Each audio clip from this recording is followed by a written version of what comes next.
honestly, the easiest ones are the transfer. Oh, yeah. I like 4.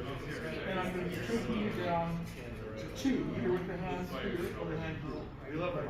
So, hand down, right? This would be the second side, right? Or later on, this becomes 8, right? Or an octave, like with 7 inches, right? So I'm going from 4 down to here, a little more out, yeah. And then I'm going to be actually my sleeve. I'm going to be putting this here. So it's just a diagonal motion from 4 to 8 and 2. And then, the big difference between the French and the Italians is that the French tend to move their hand more, where in the Italian tradition, we do more for the ice, and we're going to go more for the arm. And so then you get a bigger cross in the blades, so which is why sometimes this is called the anchor, because it's supposed to look like that. Use your imagination.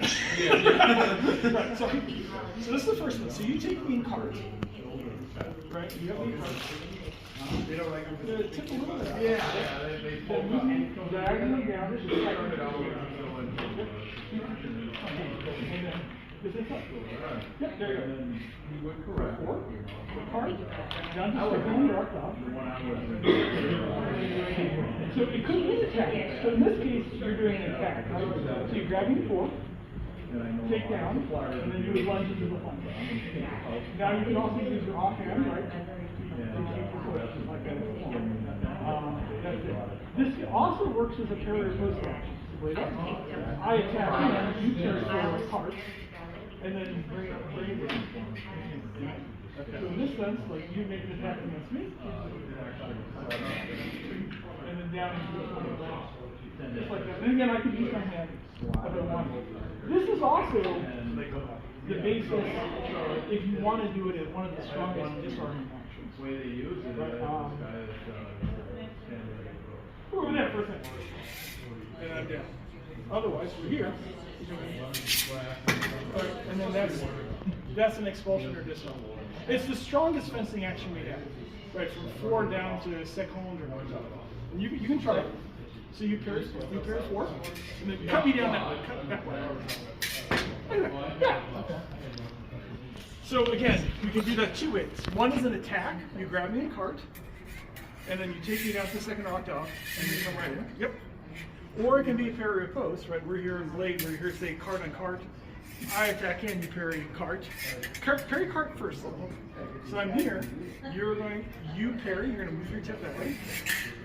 A little big, but that's okay. And then now take me down. Yep, right down. Yep, there you go. And the hand can either be in second. Later on, they start doing more palm up stuff like cart over the arm and octave. But you can do it, it's stronger in second, I find. Okay. Okay, try a couple more. So just as a parry post, we're here, guard and cart, parry cart, take me down 2 seconds, boom. Yeah, just like that. And so that's the Flankanade in second, so it's going from 4 down to 2. We can do it on the other side too, right? So if we were in tiers and tiers, I think this is... So tiers, I would take you down to circle or demi-circle, and then come in, right? So if we're here in tiers, if it's an attack, tiers and tiers, I scoop you this way to half circle or demi-circle, or high 7, whatever you want to call this. Right? And then I'm coming in and hitting you in the flank. Could use the offhand for control. Okay, so now you can try it. You're going to get me in tiers, and you're going to make a half circular motion. Yes! And then right down. It's half circle from roadway. Yeah. Yeah. And then you're going to take me on to half circle, and then right in. Perfect. Just like a tech. Try that one more time. Okay. Right. Very nice. Or this is a parry, right? So I'm here in tiers. I go for you. You parry tiers around to half circle, and then riposte. Yep. So these can either be attacks or parry riposts. I find, this is just my own view, they're easier as parry riposts, but the guys at the time were a little hesitant because it's easy to get stabbed in the legs. Right, so if you do the same action, and we're going to do this tiers and tiers, and I come in, you parry, and I keep pushing, where you could get stabbed in the leg. So that's why in the books they'll say, hey, this is risky. Practically for fencing, you guys have probably found this, to actually grab somebody, transport their blade, and go in, is hard. Like most people, right, back up and disengage. So these are easier to do as parry ripostes with the danger of the legs, which is why probably they use the hand. So you can try a couple times with the hand, the offhand. So you do parry tierce, around, yes, there you go. Yep. Now, are there any smart sources? Because I know like roadwork, you do the slip. Yep. Can we do, would the slip even work for fairly many times? You could, yeah. You could do it. Nothing wrong with that really, at all. I mean, how do I say it? I'm a little more iconoclastic than a lot of people. Like, I figure if you're taking actions from the same school, the same time period, just because a particular book, I mean, if you find the slip is working, we know it was really taught at that time in Britain. Why not, right? Better than getting your legs stabbed. You know?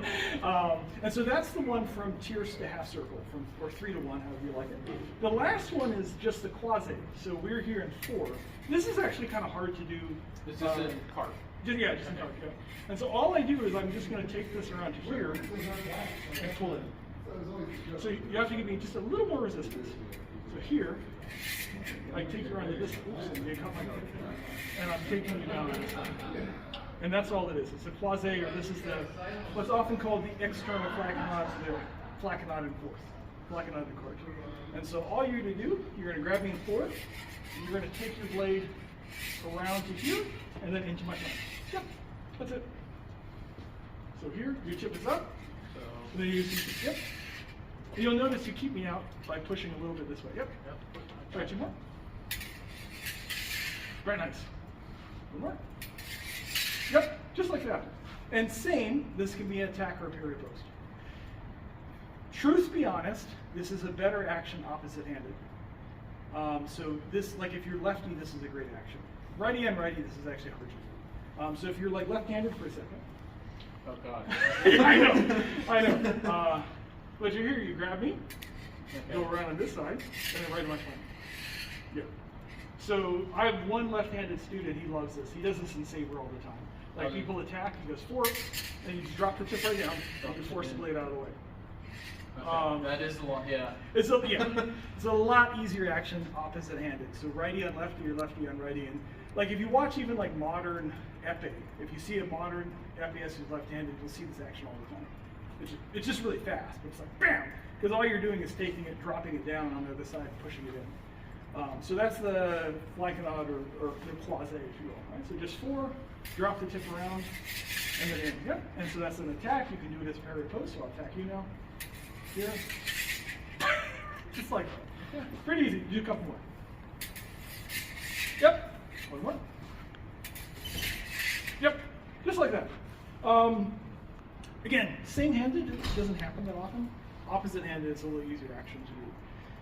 One thing, this will sound kind of weird when I say it, but when you guys are doing the small sword, try to think what type of small sword you would like to do. And not everybody's in agreement, so I'll be cards up front when I say this. The small sword like you see, like the saw play I talked about that you see in Angelo, it kind of depends on us, blade up, defaulting to basically being in each other's measure, and defaulting to blade contact. So we would fence like we'll go real slowly, like I attack you, you parry. You parry. Yep. Now you attack me, I recover. I attack, you recover and parry. Okay. And then we stay. Now we can disengage. I could disengage, you parry, and then you come back. Right. We could do this, but the default is this light blade contact. And what you'll find is if you get people to settle down and do that, you'll come up with fencing that looks like small sword. Because the issue in HEMA is that most people are going to fight, like get on guard. Like we're going to be out here, and I'm going to be turning your hand. You know, with the measure. And and that's fine. It's more like epic. And we train both, like in my school, but just you might find that that's one of my frustrations is that people do small sword. They say they're doing small sword, and they do the stuff that we want to do more like Angelo. Yeah. Mm-hmm. I would try to do with that, but with the realization that if you meet other folks, like be prepared for it to look a lot more like that. So the first one is if we're card on card, and you come in with a really deep attack. So I parried you here. I'm going to come forward on your fort. and I'm going to use these two, right, as I pass forward, right? And then I point both swords at you. Right, so there's that disarm. This is one of my favorite. It's really easy, right? So I'm here, we're card on card. I've really made a committed attack.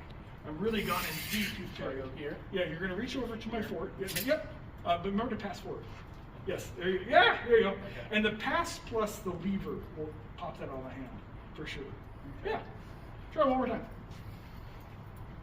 These are actually really hard to do when you're fighting. They look cool for demos, right? Very nice. Yep. Okay. Just like that.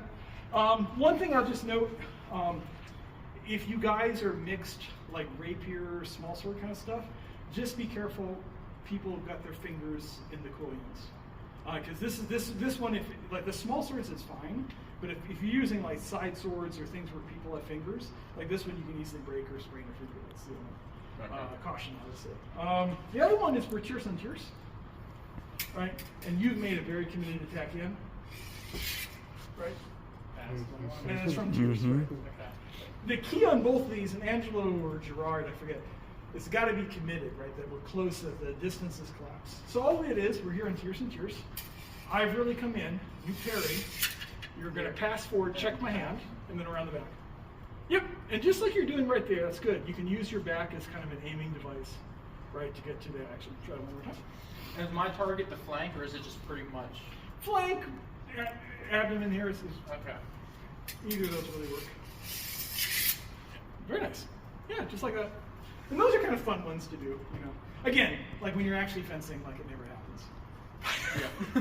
Yeah. Actually, in fairness, the behind the back ones sometimes, like if you get somebody who's super aggressive, like I do cardio sparring with the Olympic coach in town, and he just flies in, right? He's a saber fencer. So there's every now and then I could, Pull one off. yeah, just because he's coming in so fast and stuff. Okay. Other questions?